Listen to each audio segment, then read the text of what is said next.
ये film Brian mills के बारे में है, एक रिटायर्ड स्पेशल फोर्सेस एजेंट जो अपनी बेटी को पेरिस में किडनैपिंग के बाद ढूंढने के मिशन पर निकल पड़ता है। क्या वो अपनी बेटी को बचा पाएगा? जानने के लिए देखते रहिए। ब्रायन, जो लियाम नीसन ने प्ले किया है, एक फॉर्मर गवर्नमेंट एजेंट है। वो इलेक्ट्रॉनिक्स स्टोर में अपनी 17 साल की बेटी किम के लिए कैरियोकी मशीन चुन रहा है। किम की मॉम लेनोर अपने फैंसी घर पे ब्रायन का स्वागत करती है, लेकिन वो बहुत अजीब बिहेव करती है और ब्रायन के आने से भी गुस्सा है। किम को अपना गिफ्ट पसंद आता है, लेकिन वो खुशी तब खत्म हो जाती है जब उसका अमीर स्टेपडैड स्टुअर्ट उसे एक खूबसूरत घोड़ा गिफ्ट करता है। उसके बाद ब्रायन अपने छोटे से 1 बेडरूम अपार्टमेंट में अकेला होता है। 3 रिटायर्ड एजेंट दोस्त पोकर और बियर को लेकर आते हैं। इनमें से एक सैम ब्रायन से कहता है कि क्या वो सिक्योरिटी का काम करना चाहेगा एक फीमेल पॉप स्टार की कॉन्सर्ट के लिए और थोड़ा पैसा कमा सकता है। ब्रायन पॉप स्टार शीरा से मिलता है और अपनी बेटी के लिए टिप्स मांगता है जो सिंगर बनना चाहती है। शीरा कहती है उसे कहना कि किसी और करियर को चुन ले। उसी वक्त ब्रायन को किम का कॉल आता है। किम ब्रायन को लंच के लिए बुलाती है। कॉन्सर्ट के दौरान जब फैंस सिक्योरिटी को तोड़ देते हैं, सिचुएशन टेंस हो जाती है। ब्रायन शीरा को एक छुरी से अटैक करने वाले से बचाता है। शीरा ब्रायन को थैंक यू बोलती है और ऑफर देती है कि अगर किम में टैलेंट है तो वो उसकी वोकल टीचर और कोच ढूंढने में मदद करेगी। ब्रायन बहुत खुश होता है और प्लान बनाता है कि ये न्यूज किम को बताएगा, लेकिन जब लेनोर लंच पे आती है तब ब्रायन को पता चलता है कि उसे एक फॉर्म साइन करने के लिए कहा गया था जो किम को पेरिस ट्रेवल करने की पेरेंटल अप्रूवल देता है, किम की दोस्त अमेंडा के साथ। ब्रायन हेजिटेट होता है क्योंकि वो जानता है कि पेरिस में अकेला होना बहुत रिस्की है और किम बहुत यंग है। किम बताती है कि वो अमेंडा की कजन के साथ रहेगी और ज्यादातर म्यूजियम से विजिट करेंगे। ब्रायन कहता है कि वो सोच के बताएगा, लेकिन किम इसे मना समझती है और अपसेट हो जाती है। लेनोर ब्रायन को ओवर प्रोटेक्टिव होने के लिए गुस्सा करती है और चाहती है कि किम अपनी जिंदगी पूरी तरह से जिए। अगले दिन ब्रायन स्टुअर्ट के एस्टेट पे साइंड फॉर्म, एक प्रीपेड इंटरनेशनल फोन और कुछ कंडीशंस के साथ आता है कि ब्रायन को किम को एयरपोर्ट तक ड्राइव करना होगा, किम को पेरिस पहुंचने के बाद कांटेक्ट करना होगा और हर रात किम से नए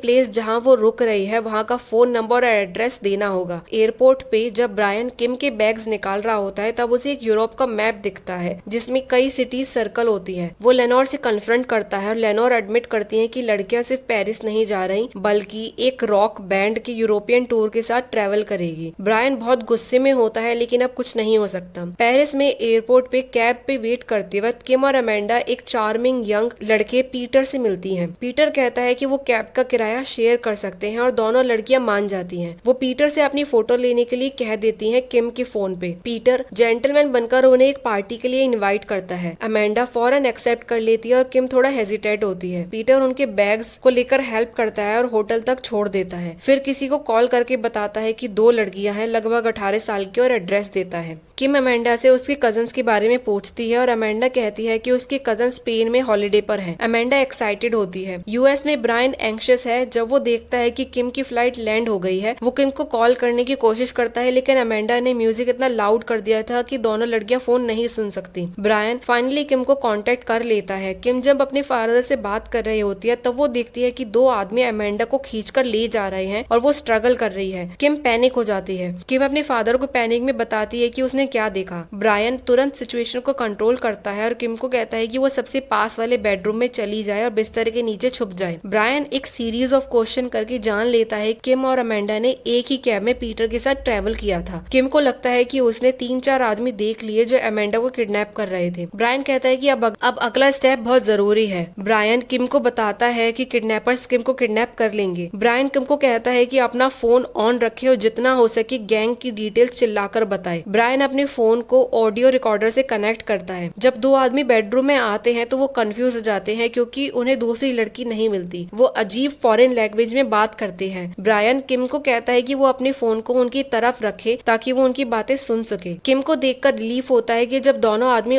रूम से चले जाते हैं, लेकिन तभी उसे बिस्तर के नीचे से खींच लिया जाता है। ब्रायन ने जो पूछा था किम वो चिल्लाकर बताती है। दाढ़ी, 7 फुट, सीधे हाथ पर मून और स्टार का टैटू। थोड़ी देर के साइलेंस के बाद ब्रायन को आवाज सुनाई देती है जैसे कोई सांस ले रहा हो। ब्रायन किडनैपर को धमकी देता है कि अगर वो तुरंत अपनी बेटी को छोड़ देगा तो वो उसका पीछे नहीं करेगा। ब्रायन किडनैपर को बताता है कि अगर वो किम को छोड़ता नहीं है तो वो उसे ढूंढकर मार देगा। किडनैपर एक हैवी एक्सेंट में जवाब देता है, गुड लक। ब्रायन रिकॉर्डिंग को अपने फ्रेंड सैम को भेजता है। फिर ब्रायन स्टुअर्ट के पास जाता है जो उसकी एक्स वाइफ का दूसरा हस्बैंड है और उससे पूछता है कि क्या कोई बिजनेस दुश्मन है जो किम को किडनैप करने में इन्वॉल्व हो सकता है। ब्रायन को स्टुअर्ट के बिजनेस के बारे में जितना पता होता है वो स्टुअर्ट और लेनोर को सरप्राइज कर देता है। जब ब्रायन पता करता है कि स्टुअर्ट की बिजनेस एक्टिविटीज इस प्रॉब्लम के लिए रिस्पॉन्सिबल नहीं है तो ब्रायन स्टुअर्ट को बताता है कि उसके लिए एक प्राइवेट जेट अरेंज करे पेरिस के लिए अभी। ब्रायन किम के रूम में क्लूज ढूंढने जाता है। वो सैम से स्पीकर पे फोन पर बात करता है जब लेनोर भी सुन रही होती है। सैम एक डिटेल्ड रिपोर्ट देता है जिसमें लैंग्वेज को अल्बेनियन आइडेंटिफाई किया जाता है और एक्सेंट अल्बेनिया के स्पेसिफिक एरिया से होता है। मार्को उनका लीडर है और वो एक बहुत स्ट्रॉन्ग आदमी है। सैम ब्रायन को बताता है कि अल्बेनियंस लड़कियों को प्रोस्टिट्यूशन के लिए अबडक्ट करते हैं और उसके पास सिर्फ 96 घंटे हैं किम को पाने के लिए।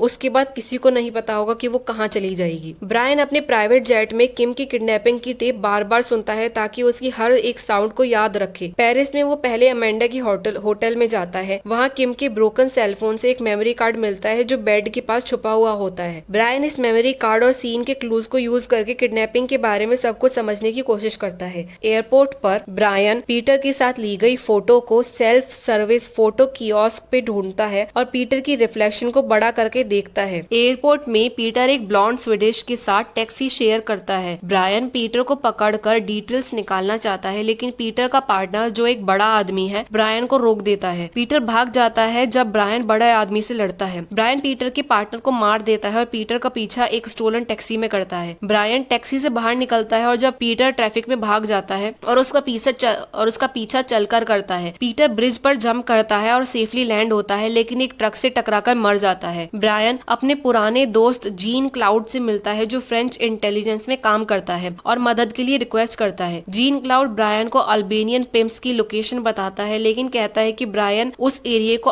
अवॉइड करे और परेशानी ना क्रिएट करे। जीन क्लाउड ब्रायन के पीछे एक आदमी लगा देता है। ब्रायन एक रेंटल कार लेता है और वहाँ अपनी अल्बेनियन ट्रांसलेटर से मिलता है। ब्रायन ट्रांसलेटर को कार में वेट करने के लिए कहकर पेरिस के पिगाले नेबरहुड की तरफ निकलता है। ब्रायन जानबूझकर एक प्रोस्टिट्यूट के साथ टाइम स्पेंड करता है ताकि उसका पिम्प आए और ब्रायन से पैसा मांगे। ब्रायन चालाकी से उस लड़के पर एक ऑडियो रिकॉर्डिंग डिवाइस लगा देता है। ब्रायन ट्रांसलेटर से कहता है कि वो ऑडियो को ट्रांसलेट करे। वो डिस्कस करते हैं कि कुछ नए माल के इश्यूज के बारे में जो एक नियर बाई बिल्डिंग साइट पर है। ब्रायन को इंटरप्रेटर से अल्बेनियन इंग्लिश डिक्शनरी मिलती है जो उसने मंगाई थी और फिर ट्रांसलेटर को छोड़ देता है। कंस्ट्रक्शन साइट पे एक लंबी लाइन होती है जो ट्रेलर में घुसने के लिए वेट कर रही होती है। ब्रायन लाइन में लगता है और अपने आप को कस्टमर के रूप में इंट्रोड्यूस करता है। जो ट्रेलर के सेंट्रल कॉरिडोर की दोनों साइड्स पे रोप लगी होती है और ब्लैंकेट से रूम बनाए गए हैं। ब्रायन हर रूम का एग्जामिन करता है। एक रूम में ब्रायन एक औरत को देखता है जो नशे की हालत में है और कोट पे सो रही है। वो किम नहीं होती। वो उसे बुलाता है लेकिन ब्रायन एडिशनल कंबल हटाता है ताकि बाकी रूम्स देख सके। प्राइवेसी ब्रीच की वजह से शोर मच जाता है क्योंकि हर रूम में कस्टमर्स होते हैं। ब्रायन कुछ बाउंसर से लड़ता है जब वो ट्रेलर के एंड तक पहुंचता है। वहाँ उसे अपनी बेटी का ब्लेजर और एक औरत दिखती है जिसकी बालों का रंग किम जैसा ही होता है। वो जल्दी से उसके पास जाता है और देखता है कि वो किम नहीं है। ब्रायन उसे कुछ सवाल पूछता है लेकिन वो नशे की वजह से जवाब देने की हालत में नहीं होती।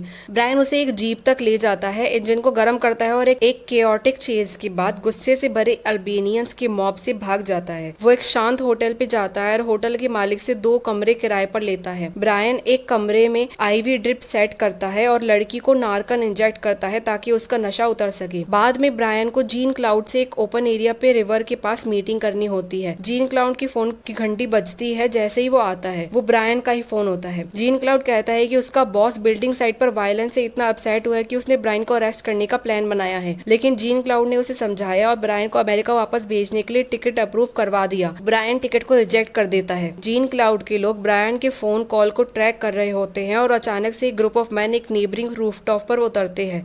वहाँ एक वॉकी टॉकी के साथ सेल फोन मिलता है। एक्चुअली ब्रायन एक अलग छत पर होता है। ब्रायन आसानी से वहाँ से निकल जाता है। जब लड़की होश में आती है वो ब्रायन को बताती है कि एक और लड़की ने उसे जैकेट दी थी। उसे बस इतना याद है कि ये एक घर पर हुआ था जो र्यू पैराडाइज पर था और जिसके दरवाजे रेड कलर के थे। ब्रायन उस घर को ढूंढ लेता है, कॉन्फिडेंटली अंदर जाता है और अपने बिजनेस कार्ड की जगह जीन क्लाउड का कार्ड दिखाता है। ब्रायन के थग्स के थ्रू ले जाया जाता है और एक गंदे किचन में ले जाया जाता है। टेबल के आसपास 4 अल्बेनियन बैठे हैं। ब्रायन लीडर को आइडेंटिफाई करने की कोशिश करता है लेकिन सब अपना नाम मार्को बताते हैं। ब्रायन उन्हें बताता है कि पुलिस वालों को पता है कि वो लोग क्या काम करते हैं और वो उसे भी पैसे चाहिए। वो नेगोशिएट करने के लिए रेडी है। थोड़ी हीटेड नेगोशिएशन के बाद डील फाइनलाइज होती है। ब्रायन को लगता है कि उसने किम के फोन से एक आदमी को पहचान लिया है। ब्रायन लेकिन कंफर्म करने के लिए कहता है कि एक दोस्त ने उसे अल्बेनियन में एक नोट दिया था। वो नोट लीडर को दिखाता है और ट्रांसलेट करने के लिए कहता है। लीडर रिप्लाई करता है गुड लक। ब्रायन तुरंत मार्को की आवाज को रिकॉग्नाइज कर लेता है और कि इसने ही किम को किडनैप किया था। ब्रायन कहता है कि तुम्हें याद नहीं है, मैंने कहा था कि मैं तुम्हें ढूंढ लूंगा। अचानक ब्रायन फायरिंग और लड़ाई शुरू कर देता है और घर आर्म्ड लोगों से भर जाता है। ब्रायन सबको मार देता है सिवाय मार्को के। ब्रायन बिल्डिंग के अपर बेडरूम्स में किम को ढूंढता है। उसे अमेंडा की लाइफलेस बॉडी मिलती है, शायद ड्रग ओवरडोज की वजह से, और कई औरतें बेड से बंधी हुई मिलती हैं। ब्रायन मार्को को इलेक्ट्रिसिटी से टॉर्चर करता है। मार्को ब्रायन को बताता है कि किम को एक आदमी सेंट क्लेयर को बेच दिया गया है। ब्रायन पावर को रीस्टार्ट करता है और मार्को को ऐसे ही छोड़ देता है। वो दर्द में चीख रहा होता है और फिर शायद मर जाता है। जब जीन क्लाउड डिनर के लिए घर आता है, वो ब्रायन को एक पुराने दोस्त के रूप में ग्रीट करता है। जीन क्लाउड अपनी वाइफ से रिक्वेस्ट करता है कि वो दोनों बच्चों को कमरे में ले जाए। वो बाथरूम में एक पिस्टल उठाता है और बेल्ट के पीछे छुपा लेता है। ब्रायन कैजुअली मार्को और अल्बेनियन लोगों के बारे में जिक्र करता है। ब्रायन फिर जीन क्लाउड से पूछता है कि क्या वो भी इसमें इन्वॉल्व है। जीन क्लाउड कहता है कि उसको फर्क नहीं पड़ता जब तक कि उसकी फैमिली का ख्याल रखा जा रहा है। ब्रायन उसे सेंट क्लेयर के बारे में पूछता है। जीन क्लाउड अपने रिवॉल्वर को ब्रायन पर पिन पॉइंट करता है। ब्रायन कुछ बुलेट्स डाइनिंग टेबल पर फेंकता है और जीन क्लाउड को कहता है कि वो लोडेड गन और अनलोडेड गन के बीच वेट का डिफरेंस नहीं बता सकता। अपनी गन निकालकर ब्रायन इजाबेल को उसके हाथ पर गोली मार देता है और वार्न करता है कि अगर जीन क्लाउड सेंट क्लेयर के बारे में इन्फॉर्मेशन नहीं देता तो वो उसकी बीवी को मार देगा। जीन क्लाउड अपने ऑफिस में जाता है और कंप्यूटर का यूज करके सेंट क्लेयर के पुलिस रिकॉर्ड्स को ऑब्टेन करता है जो उसका डिस्क्रिप्शन और लोकेशन बताते हैं। जीन क्लाउड की आइडेंटिटी को लेकर ब्रायन सेंट क्लेयर की पार्टी में एंटर करता है। ब्रायन को पता चलता है कि सेंट क्लेयर एक ज्यादा खतरनाक पार्टी लोअर लेवल पर कर रहा है। ब्रायन वेटर के भेस में बदलकर एक ऐसे रूम में जाता है जहाँ अंधेरा होता है और जहाँ शीशे की दीवारें होती हैं। स्टेज पर एक हैंडलर और एक यंग ड्रग्ड लड़की होती है। जब बिडर अपनी बिड लगाना चाहते हैं, वो डार्क क्यूबिकल में रेड बटन प्रेस करते हैं। ऑक्शन के बाद लड़की को वहाँ ले जाया जाता है जो सबसे ज्यादा बिड लगाता है। आखिरी और सबसे सुंदर वुमेन की सेल की अनाउंसमेंट होती है। ये किम ही होती है। ऑक्शन अनाउंस करता है कि किम एक अमेरिकन जो पूरी तरह से वर्जिन है और इस अंधेरे कमरे में ब्रायन बिड लगाने वाले आदमी पर गन एम करता है और उसे बाकी बिडर से ज्यादा बिड लगाने को कहता है। बिडर सक्सेसफुली किम को 5 लाख में खरीद लेता है। ब्रायन पर पीछे से हमला होता है और वो बेहोश हो जाता है। जब वो आंखें खोलता है तो वो एक पाइप से लटका होता है। ब्रायन सेंट क्लेयर को बताता है कि वो किम का पिता है। सेंट क्लेयर कहता है कि ये तो बुरी बात है, ये सिर्फ एक बिजनेस है और वो ऑलरेडी बिक गई है। फिर वो अपने साथियों को ब्रायन को मारने का ऑर्डर देता है। ब्रायन पाइप से बंधा होता है लेकिन वो अपने आप को फ्री कर लेता है और गार्ड्स को मार देता है। एलिवेटर के पास ब्रायन एक सेंट क्लेयर से मिलता है। सेंट क्लेयर बताता है कि किम एक डॉक पे होगी और अपनी जान बचाने की कोशिश करता है, ये कहकर कि ये सिर्फ एक बिजनेस है। ब्रायन उसे एक शॉट से मार देता है। ब्रायन पानी के किनारे जल्दी से पहुंचता है लेकिन किम और दूसरी लड़कियों को एक बड़े जहाज में क्रिमिनल द्वारा